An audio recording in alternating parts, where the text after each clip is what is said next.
The Mississippi flood of 1927 was one of the most catastrophic floods in U.S. history, displacing over 600,000 people and exposing deep racial and economic divides.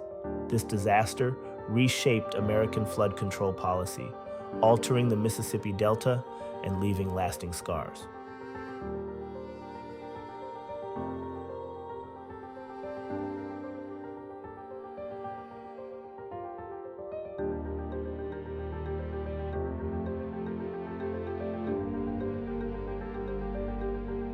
The Great Mississippi Flood of 1927 was not just a natural disaster. It was a catalyst that revealed the racial inequalities embedded in the social and political landscape of the American South.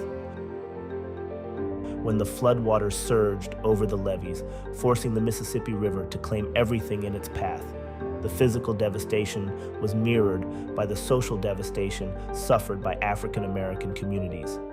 Entire towns were submerged, and more than 600,000 people were displaced. For Black Americans in the region, particularly in places like Greenwood, Mississippi, the flood presented not only a struggle for survival, but also a reminder of the chains of oppression that persisted in the shadow of slavery. As the flood descended upon Greenwood, a town deeply embedded in the Mississippi Delta, Black residents were confronted with a nightmarish reality. The levee breaches poured torrents of water into the low-lying areas, rapidly inundating homes, farms, and entire communities. Black men and women, many of whom were already living in poverty, found their worlds literally and figuratively underwater. There was no place for refuge, no option for escape. Their desperation was met not with empathy, but with exploitation and violence. During the chaotic aftermath, local authorities and plantation owners saw an opportunity to tighten their control over Black labor in ways that blatantly echoed the institution of slavery. Under the guise of flood relief efforts, Black men were rounded up, often at gunpoint, and forced into grueling labor on the levees. They worked under conditions that were scarcely different from the plantations they'd endured before, with many comparing the forced labor to slavery itself. These men were forced to toil through grueling hours, lifting sandbags and building makeshift reinforcements to halt the relentless floodwaters. For their labor, they were given no pay, no food, and no shelter. Their suffering and fatigue were met with threats and violence if they faltered or attempted to escape. Why, though, was this crisis turned into a means of exploiting minorities? The answer lay in the economic structure of the South. The cotton industry, especially in the Mississippi Delta, was deeply dependent on Black labor. Plantation owners feared that if Black workers left the region, either due to the flood or the increasing enticements of northern industry, they would suffer economic ruin. Many of these men were sharecroppers, bound to the land by debt and custom. Yet even this economic bondage was not deemed sufficient by the plantation owners, who saw the flood as a chance to impose even stricter control. Plantation owners, local officials, and even state authorities colluded to ensure that African Americans remained tied to their labor with no avenue of escape. But this was not merely about keeping Black workers tied to the fields. The forced labor enforced by local authorities during the flood was part of a broader social strategy. This strategy of forced labor reaffirmed the hierarchical racial order of the South. The floodwaters may have been indiscriminate, but the response to the disaster was anything but impartial. As Black men were conscripted into this labor, many were barred from leaving the region entirely. Those who were fortunate enough to reach higher ground or find refuge were often herded into segregated refugee camps. The conditions in these camps were deplorable. While white communities received priority in the distribution of relief supplies, Black refugees were left to survive with inadequate food, water, and shelter. Many were packed into overcrowded tents with little regard for their basic human needs. Disease was rampant, and the residents of these camps faced additional hardships as they navigated the uncertainty of their future. For many, the camps were less a refuge and more an extension of the oppression they'd known on the plantations. With limited resources and cut off from external aid, Black families endured the flood's aftermath in isolation, relegated to forgotten corners where their suffering went unseen and unaddressed.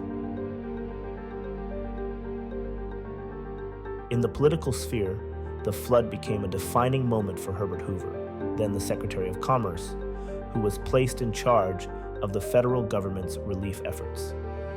Hoover, aware of the political capital to be gained, positioned himself as a decisive leader, a figure of stability in the chaos. He traveled across the flood-stricken regions, including Mississippi, to showcase his commitment to the disaster response.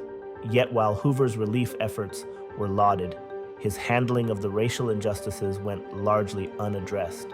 In Greenwood, Hoover witnessed firsthand the forced labor of black men and the appalling conditions within the refugee camps, but he took no meaningful action to address these abuses. For him, maintaining white support in the South was critical, especially as he eyed a potential bid for the presidency. Confronting racial exploitation risked alienating Southern white voters, and thus the plight of African Americans went ignored. Hoover's silence sent a clear message. The federal government would not intervene in the racial dynamics of the South, even in the face of blatant human rights violations. By prioritizing his political aspirations over justice, Hoover effectively sanctioned the continued subjugation of black Americans. His complicity during the flood solidified the racial power structures of the region, setting a precedent for future disasters where black suffering could be minimized, ignored, or used to reinforce oppressive social systems. The aftermath of the Great Mississippi Flood of 1927 was profound.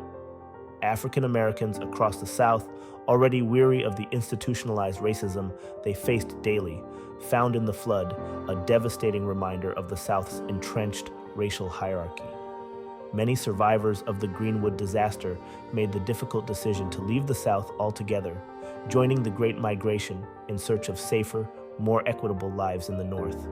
For those who stayed, the flood left a scar, a reminder of the ways in which their labor and lives were devalued.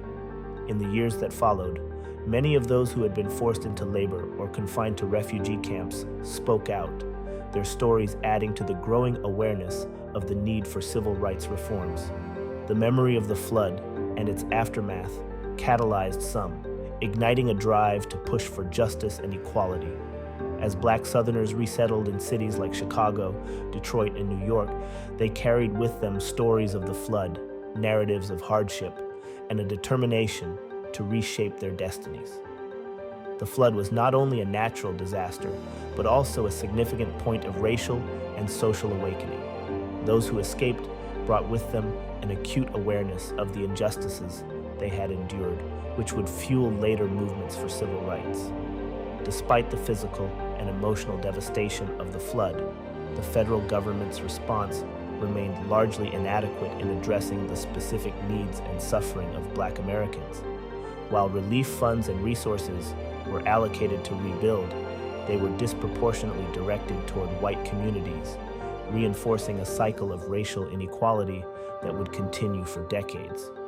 The flood highlighted a profound divide in the nation's commitment to its citizens, with African Americans once again left on the margins.